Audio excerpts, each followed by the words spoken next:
الحمدللہ رب العالمین والعاقبۃ للمتقین الصلاۃ والسلام علی سید المرسلین۔ روشن راستے کے متلاشی لوگوں کو السلام علیکم۔ آج ہم بات کریں گے سدرۃ المنتہا پر۔ سدرہ کا مطلب ہے بیری اور منتہا کے معنی انتہا کے ہیں۔ اس مقام پر ہر عالم کا علم ختم ہو جاتا ہے۔ حضور صلی اللہ علیہ وآلہ وسلم کے علاوہ کوئی بھی شخص اس سے آگے نہیں جا سکا۔ کوئی نہیں جانتا کہ سدرہ سے آگے کی دنیا کیسی ہے۔ یہ وہ مقام ہے جدھر ہر مخلوق ٹھہر جاتی ہے، اس سے آگے نہیں جا سکتی۔ روایات سے پتہ چلتا ہے سدرۃ المنتہا کی جڑ چھٹے آسمان پر ہے اور اس کا پھیلاؤ 7ویں آسمان تک ہے۔ حضرت جبرائیل علیہ السلام حضور صلی اللہ علیہ وآلہ وسلم کو اللہ کے حکم سے تمام آسمانوں کی سیر کرواتے ہوئے 7ویں آسمان تک گئے۔ ادھر جب سدرۃ المنتہا کا مقام آیا تو حضرت جبرائیل علیہ السلام نے حضور صلی اللہ علیہ وآلہ وسلم سے کہا، یہی میری آخری حد ہے،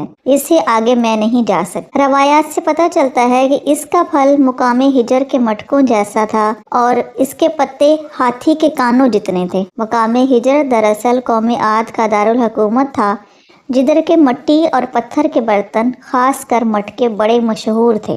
احادیث مبارکہ سے پتہ چلتا ہے کہ شب برات میں سدرۃ المنتہا کے کچھ پتے پیلے پڑ جاتے ہیں، کیونکہ شب برات ایک ایسی رات ہے جس میں اللہ تعالیٰ نے پورے سال کا بجٹ بنانا ہوتا ہے اور لکھنا ہوتا ہے کس کس شخص نے پیدا ہونا ہے اور کس کی موت آئے گی۔ تو جن لوگوں کے نام مرنے والوں میں لکھے جاتے ہیں ان کے پتے پیلے ہو جاتے ہیں۔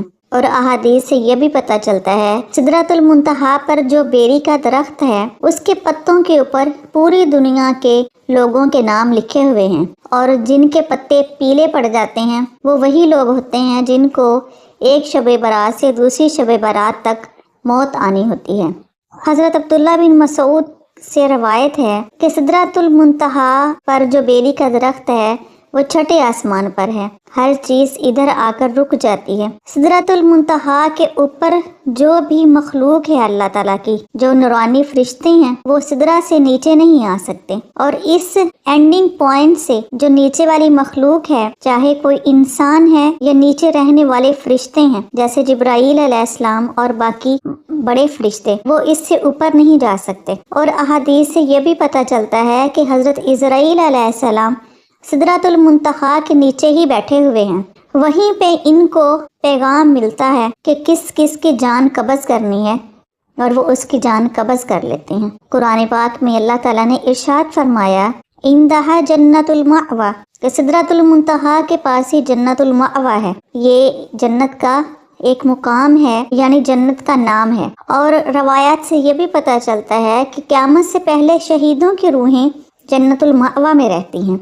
سدرۃ المنتہا کے بارے میں یہ بھی بتایا گیا کہ اس کے ہر پتے کے اوپر ایک سبز رنگ کا فرشتہ ہے جو کہ اللہ کی تسبیح کرتا ہے، اور یہ سبز پرندے اصل میں اولیاء اور انبیاء کی روحیں ہیں۔ باقی اللہ تعالیٰ ہر چیز کو بہتر جاننے والا ہے۔ نبی اکرم صلی اللہ علیہ وآلہ وسلم نے سدرۃ المنتہا کے بارے میں بتایا، اس کا پھیلاؤ اتنا زیادہ ہے کہ 100 سال تک اگر کوئی اس کے نیچے سفر کرے تو اس کا سایہ ختم ہوگا۔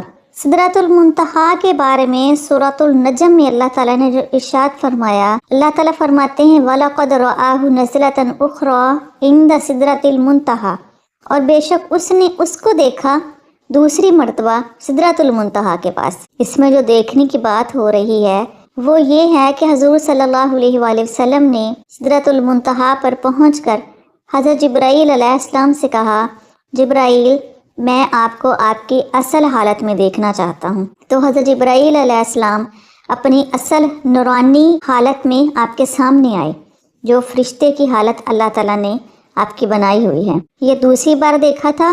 ایک بار حضور صلی اللہ علیہ وآلہ وسلم نے حضرت جبرائیل علیہ السلام کو مکہ مکرمہ میں بھی دیکھا تھا، اور اسی کی تصدیق اللہ تعالیٰ نے ان آیات میں کی ہے۔ نبی کریم صلی اللہ علیہ وآلہ وسلم ارشاد فرماتے ہیں کہ میں نے جب سدرۃ المنتہا کو دیکھا تو اس کے تنے میں سے 4 نہریں نکل رہی تھیں، 2 نہریں ظاہری تھیں اور 2 باطنی تھیں۔ جبریل علیہ السلام سے پوچھا کہ یہ کون سی نہریں ہیں؟ تو جبریل نے عرض کی، یا رسول اللہ صلی اللہ علیہ وآلہ وسلم، باطنی نہریں جنت میں جاتی ہیں اور جو ظاہری نہریں ہیں وہ دنیا میں گرتی ہیں، اور یہ ایک نہر دریائے نیل ہے اور ایک نہر دریائے فرات ہے۔ اب ہم سوچتے ہیں کہ سدرۃ المنتہا سے نکلنے والی نہروں کا پانی دریائے نیل اور دریائے فرات میں کیسے آتا ہے، تو یہ اللہ تعالیٰ ہی بہتر جانتا ہے کہ کون سے غیبی راستے ہیں جن کی وجہ سے یہ پانی اتنی اونچائی سے ان دریاؤں میں پہنچ جاتا ہے۔ 17ویں صدی میں شام، لبنان اور روم میں سدرہ نامی ایک درخت پایا جاتا تھا۔ 1937 میں کلائمیٹ چینجنگ اور موسمی تبدیلیوں کی وجہ سے اس کی نسل ختم ہو گئی۔ مورخین نے اس درخت کی لمبائی 150 فٹ اور گولائی 40 فٹ لکھی ہے۔ یہ وہ درخت تھا جس کے پھل ہجر کے مٹکوں جیسے تھے۔ اس درخت کی شان و جلال دیکھ کر انسان حیرت میں پڑ جاتا تھا۔ یہ درخت انتہائی خوبصورت تھا۔ بائبل میں اس کا نام ریز ہے۔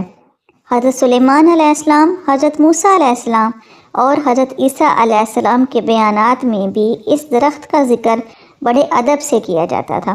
زبور میں اس بیری کے درخت کو دی ٹری آف لارڈ یعنی خدائی درخت کہا گیا ہے۔ داؤد علیہ السلام اور حضرت سلیمان علیہ السلام کے علاقوں میں بھی یہ بیری کے درخت پائے جاتے تھے۔ آپ نے اپنی عبادت گاہیں اور گھر انہی درختوں کی لکڑی سے بنوائے۔ اس کی لکڑی اتنی خوشبودار اور چمک والی ہوتی تھی کہ گھر کئی سالوں تک محفوظ رہتے تھے۔ 400 سال تک اس لکڑی پر موسم کا اثر نہیں ہوتا تھا۔ شام، لبنان، یونان کے علاوہ ہندوستان میں بھی یہ درخت پایا جاتا تھا۔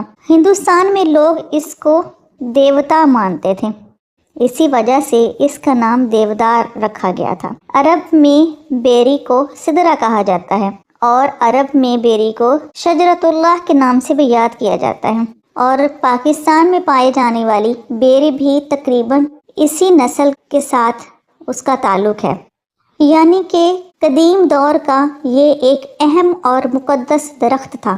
لیکن یہ دنیا کی بیریاں اور یہ دنیا کے درخت جن کی ڈیٹیل آپ کو بتائی ہے، سدرۃ المنتہا کی بیری یہ دنیا کی بیریوں سے بالکل مختلف تھی۔ اللہ تعالیٰ سے دعا ہے اللہ تعالیٰ ہم سب کو عمل کی توفیق عطا فرمائے۔ وآخر دعوانا ان الحمد للہ رب العالمین۔